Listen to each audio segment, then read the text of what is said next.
Todas, mi nombre es Elba Nicolás, soy una de las 4 docentes de la Cátedra de Agresión Infectológica Inmunitaria. Para los que es la primera vez que me escuchan hablar, me presento.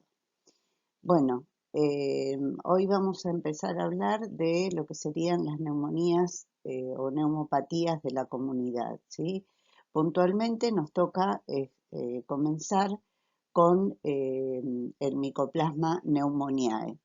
Ya estuvimos viendo algunas de las otras patologías, algunas de las otras bacterias que producen infecciones respiratorias, en el tracto respiratorio bajo sobre todo, tienen determinada gravedad. Así que ahora vamos a comenzar con las generalidades de lo que serían las neumopatías de la comunidad, para adentrarnos después específicamente en hablar y describir la bacteria Mycoplasma pneumoniae. ¿Cómo hacemos el diagnóstico de neumopatía aguda de la comunidad? En general, el diagnóstico de una neumopatía aguda se hace desde la clínica. La primera impresión que vamos a tener nosotros es desde la clínica, porque presenta signos y síntomas locales, generales, que son muchas veces sugestivos de neumonía. Los síntomas locales que vamos a tener es tos, que dependiendo del tipo de neumonopatía que tengamos, va a ser productiva o no productiva. Eso significa que tenga expectoración de algún tipo, puede ser serosa, puede ser mucopurulenta, puede ser sanguinolenta, dependiendo del tipo de neumopatías que estemos estudiando. Otro de los síntomas que podemos tener es la disnea o falta de aire o dificultad para respirar, que puede ser una disnea mínima o una disnea severa, como siempre dependiendo del tipo de neumopatía. La expectoración, que como les decía con respecto a la tos, la expectoración puede ser serosa, tipo mucosidad líquido, blanquecina o transparente, puede ser mucosa, que es una secreción más espesa, puede ser mucopurulenta, ya con un tono más verdoso, o puede ser sanguinolenta, que venga acompañada por hilos o restos de sangre. El dolor torácico es típico de las neumonías agudas de la comunidad, se llama dolor tipo puntada de costado, es mucho más frecuente en la neumonía ocasionada por el Streptococcus pneumoniae y más frecuente todavía si hay algún pequeño derrame. Es una puntada, un dolor punzante que se puede, la persona lo indica señalándolo con el dedo, realmente como una puntada, ya sea del lado del torácico derecho o izquierdo, dependiendo de donde tenga la afección. Taquipnea, que es una frecuencia respiratoria aumentada, mayor de la frecuencia común, puede ser muy aumentada o levemente aumentada, hay que revisar al paciente conscientemente, y podemos tener signos de foco pulmonar que los vamos a tener a la ocultación y a veces simplemente escuchándolo respirar al paciente cuando viene a la consulta podemos sentirle su ruido respiratorio torácico, vamos a tener rales crepitantes, disminución de la entrada de aire y matidez en la zona donde se va a presentar la afección pulmonar. En cuanto a los síntomas generales, que son en general comunes a la mayoría de las neumopatías, algunas en mayor frecuencia que otras, vamos a tener fiebre, generalmente mayor a los 38 grados, vamos a tener escalofríos, que son los famosos chuchos de frío. El paciente puede estar confuso si la temperatura es muy alta o si está lo que nosotros llamamos impregnado, que es un paciente con una gran afectación respiratoria, ¿no? Si tiene una afección bipulmonar, por ejemplo, o si tiene una neumopatía extensa, aunque sea de unilateral, el paciente puede presentar estos síntomas de escalofrío, confusión y taquicardia, que es aumento de la frecuencia cardíaca, porque al aumentar la frecuencia respiratoria, el corazón debe trabajar más para poder alcanzar a ventilar adecuadamente. ¿Cómo hacemos un diagnóstico confirmado de lo que sería una neumonía aguda de la comunidad?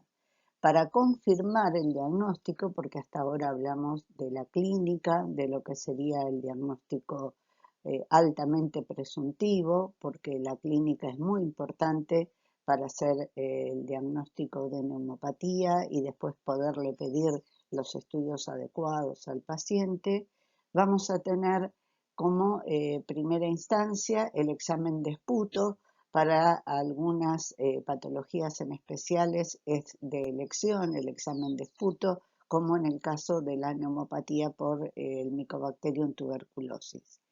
La cantidad de esputo debe ser representativo, o sea, debe ser abundante y debe ser del fondo de la base respiratoria, no debe contener saliva, debe tener menor a 10 células epiteliales y más de 25 leucocitos por campo.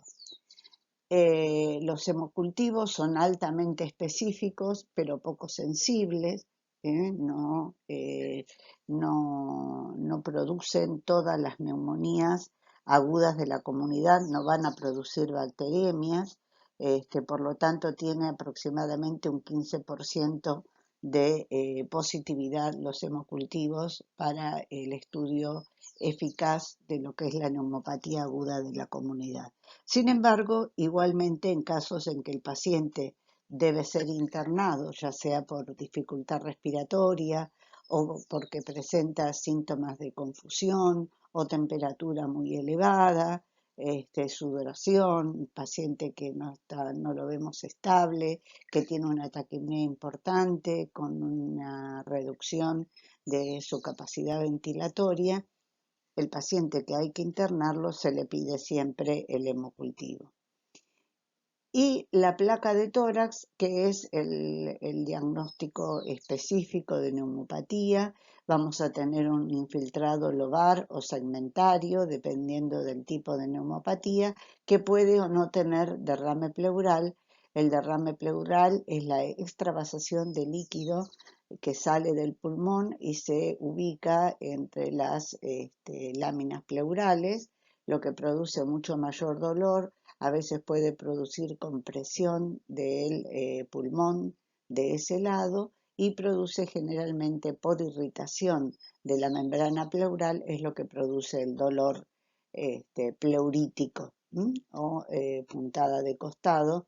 La puntada de costado se puede dar aunque no haya derrame por la gran infiltración que tenga en ese segmento pulmonar que hace que se irrite la lámina pleural y eso produce lo que sería la puntada de costado.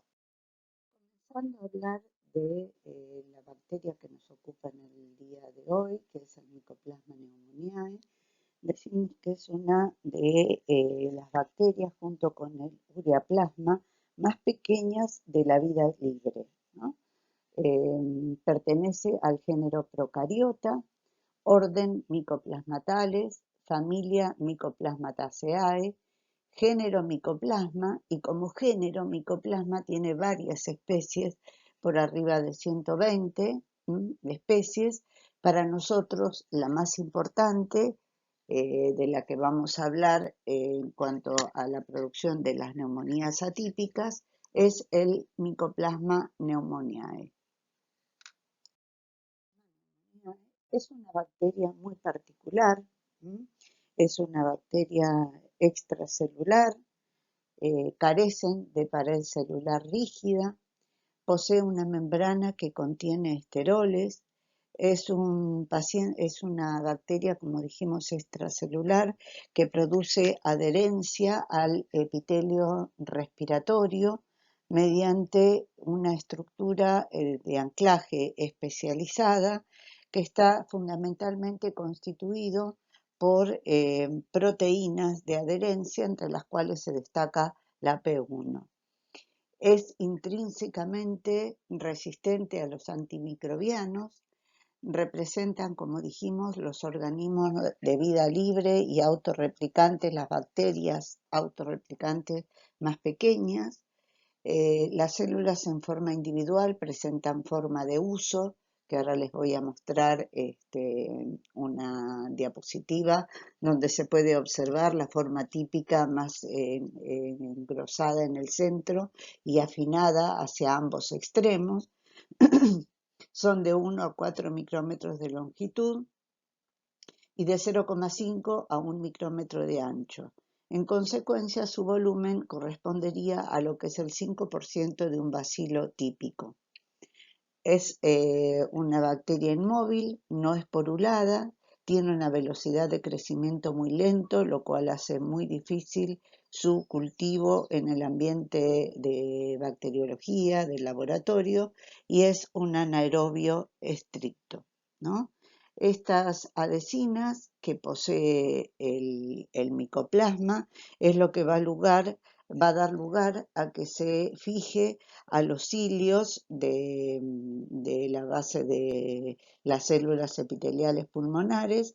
Esto va a producir su lisis y destrucción, y la pérdida de estas células va a interferir en lo que sería el aclaramiento. Ustedes saben que las cilias del aparato respiratorio ayudan a eliminar detritus y microorganismos del aparato respiratorio. La destrucción de estos cilios del epitelio pulmonar va a facilitar la contaminación con diferentes microorganismos, y esta destrucción y el avance de agentes externos es lo que va a facilitar lo que sería la tos productiva de estos pacientes.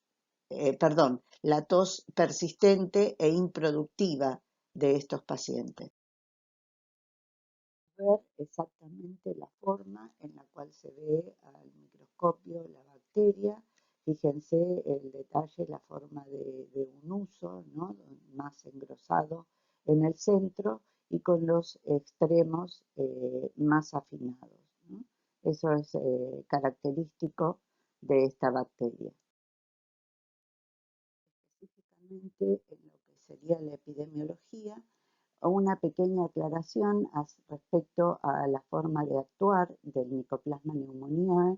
Actúa intrínsecamente en sí mismo como si fuera un superantígeno, ¿no? Esto va a estimular la migración de las células inflamatorias al sitio de la infección, y esto va a hacer que se produzca la liberación de citocinas, y esta liberación de citocinas va a actuar tanto en la enfermedad en sí misma como en la eliminación de las bacterias. El Mycoplasma pneumoniae tiene un amplio espectro de síntomas y de manifestaciones clínicas. Es un patógeno humano estricto, es de distribución universal y tan solo se propaga de individuo a individuo, o sea, de persona a persona. No va a tener un vector como algunas de las otras bacterias, o se va a propagar de otra forma. Se propaga directamente de un individuo al otro, ya que el único reservorio posible es el hombre, ¿eh? La persona que está infectada es la única capaz de contagiar. La vía de transmisión es absolutamente aérea y el mecanismo de transmisión es por gotas. Recuerden que habíamos visto cuando vimos la parte de los aislamientos, lo que eran el aislamiento por gotas. Bueno, esta es una de las patologías en la cual necesitamos colocar o tener a la persona en aislamiento respiratorio por gotas en el caso de presentar una patología muy aguda.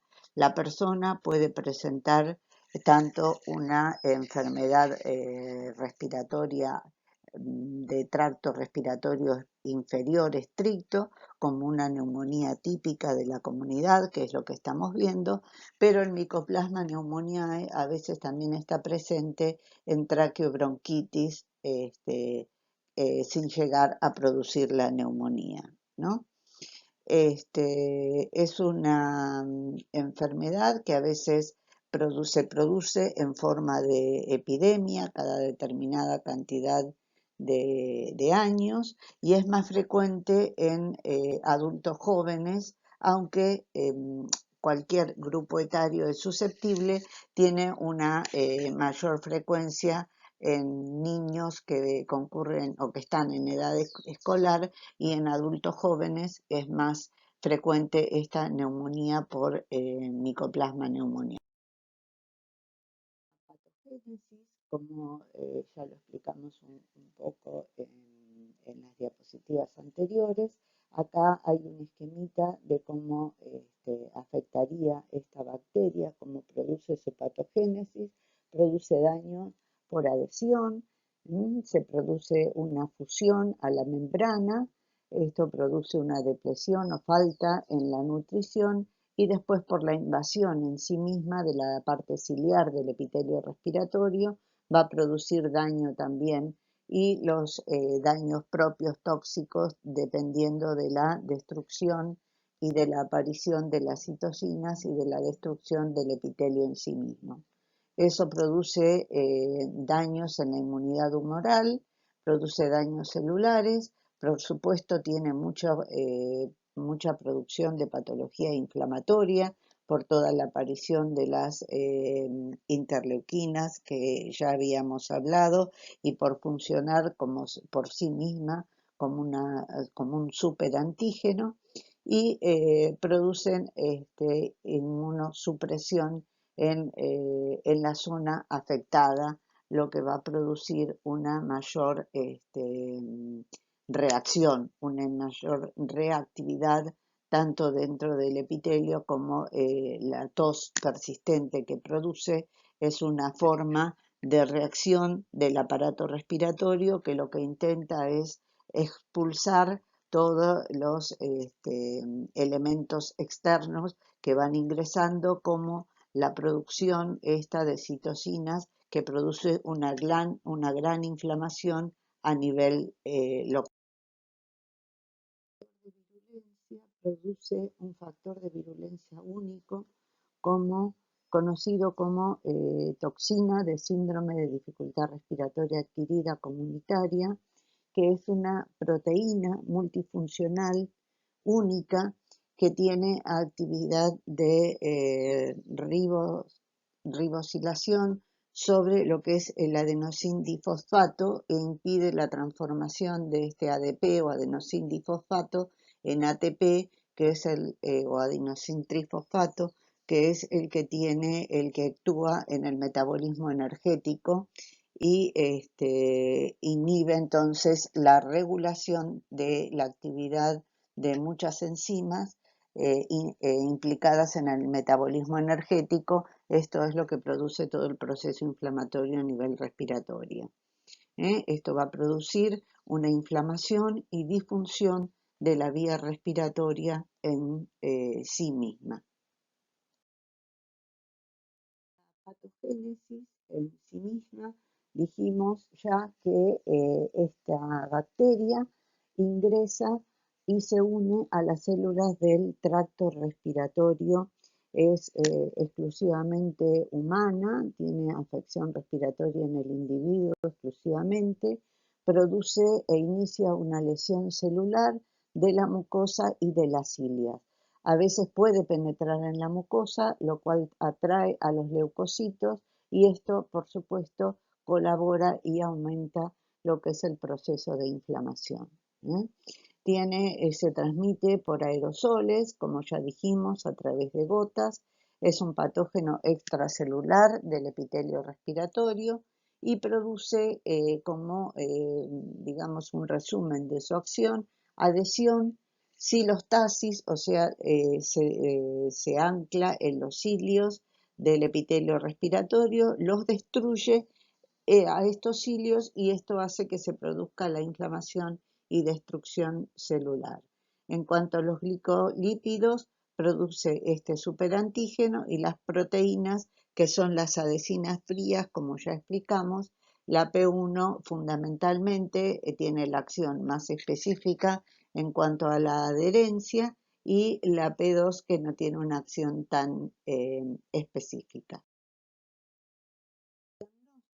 Como dijimos, las personas con infección activa pueden transmitir este microorganismo de diversas formas. Las personas que tienen enfermedad activa por esta patología tienen el microorganismo en la nariz, en la garganta, en la tráquea y en el esputo mismo. Por lo tanto, tienen lo que se llamaría una afectación difusa. Como dijimos antes, la transmisión se realiza de persona a persona a través de los aerosoles, y al estar el micoplasma fijado a las células, la transmisión se ve facilitada por las gotitas o las gotas gruesas, ¿no? El periodo de incubación puede ser de aproximadamente de 5 a 20 días, 22 días.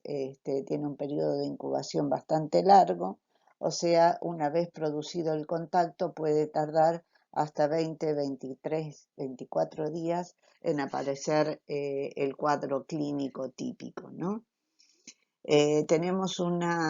Por eso decimos que el diagnóstico es más clínico, porque muchas veces tenemos lo que se llama una disociación clínico-radiológica, en la cual la persona va a tener mucho más clínica que la aparición del cuadro radiológico en sí mismo, que puede aparecer mucho más tarde. No hay una gran diferencia entre hombres y mujeres en cuanto a la afectación, y se consideran que, como dijimos, más frecuente en los niños a partir de los 5 años. Recuerden que al no haber vacuna para el Mycoplasma pneumoniae, los niños que están en tanto contacto en las escuelas y en aulas cerradas, bueno, ahora luego de la epidemia de COVID que tuvimos, se está generando un poco más la práctica de la ventilación en las áreas, ¿no? Pero hay una etapa donde puede aparecer esta enfermedad en los niños de alrededor de 5 años, y luego, como dijimos, entre los adultos jóvenes es mucho más frecuente. La tos es no productiva, es una tos seca, persistente. El individuo tiene una tos que a veces funciona por ciclos, con ataques, con crisis de tos, y esto hace que la persona se sienta cansada por estos periodos de tos improductiva, tos seca, ¿no? Inicialmente el cuadro se presenta sin fiebre, luego van a aparecer los episodios febriles, aunque el cuadro febril no es tan intenso, ni tan notorio, ni tan sudoroso como puede ser una neumopatía producida por Streptococcus pneumoniae. Sí tiene una cefalea importante, la cual aumenta generalmente con estos periodos de tos seca que presenta el paciente. No va a presentar dolor pleurítico porque no hay una gran inflamación a nivel del aparato respiratorio, sino más bien en el aparato bronquial.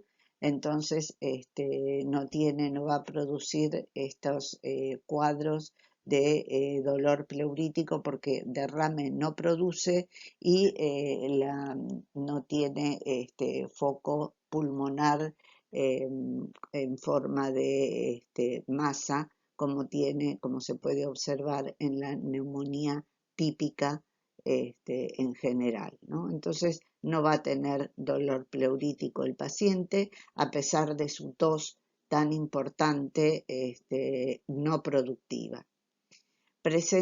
Puede presentar otitis media, puede presentar resfrío, tiene un malestar general con esta sensación de cansancio producida por la misma irritación pulmonar, y como hablamos, tiene una disociación clínico-radiológica donde vamos a tener que es mucho más importante la clínica en sí misma porque el paciente desde que ingresa al consultorio va a tener una tos persistente como accesos de tos y si en ese momento le pedimos una radiografía y está el cuadro recién empezando, probablemente la placa no nos diga absolutamente nada. Como dijimos, el diagnóstico generalmente es clínico, siempre la placa se impone porque deberíamos pedirle una placa diagnóstica para tenerla, aunque sea como de referencia, pero el diagnóstico, si lo tenemos que hacer, recuerden que tampoco podemos hacer cultivo porque es un organismo de crecimiento muy lento, entonces no se realizan cultivos en el laboratorio. El diagnóstico es netamente serológico. Vamos a buscar una muestra en el caso de que lo tengamos que hacer por aspirado nasofaringeo, porque como dijimos, la tos es no productiva. Este paciente no va, por más que lo hagamos toser o le hagamos nebulizaciones, difícilmente logremos tener una muestra sensible de su vía respiratoria, así que deberemos hacer un aspirado si es que queremos hacer una recolección de muestra. Lo que vamos a hacer es la búsqueda de anticuerpos en el suero, IgG o IgM, y la confirmación diagnóstica se realiza por PCR en primer término o IgG o IgM. Como dijimos, no se realiza observación directa, no vamos a pedir una observación directa y como el cultivo es tan lento, no le vamos a hacer, por supuesto, no le vamos a pedir cultivo a estos pacientes, por lo tanto tampoco le vamos a hacer un antibiograma. El diagnóstico es serológico, en general no tiene gran resistencia antimicrobiana y la técnica por excelencia para el diagnóstico es la PCR, pudiendo hacerse IgG o IgM también. Algunas cuestiones y agregados finales, como dijimos, es una bacteria para la cual no existe una profilaxis específica a la fecha. Hasta este momento no hay ninguna profilaxis que se pueda realizar, ya que no hay vacuna, tampoco hasta el momento para el micoplasma. Tengamos en cuenta siempre que es característica la disociación entre la clínica y la radiología y el mejor control de foco es el aislamiento de los pacientes afectados para evitar la propagación de la infección. La confirmación etiológica en general no la vamos a requerir, salvo en pacientes con infección respiratoria grave. A veces tiene una afectación específica en pacientes inmunocomprometidos o con alguna otra patología, como en el caso de pacientes con enfermedades respiratorias previas o crónicas, ¿no?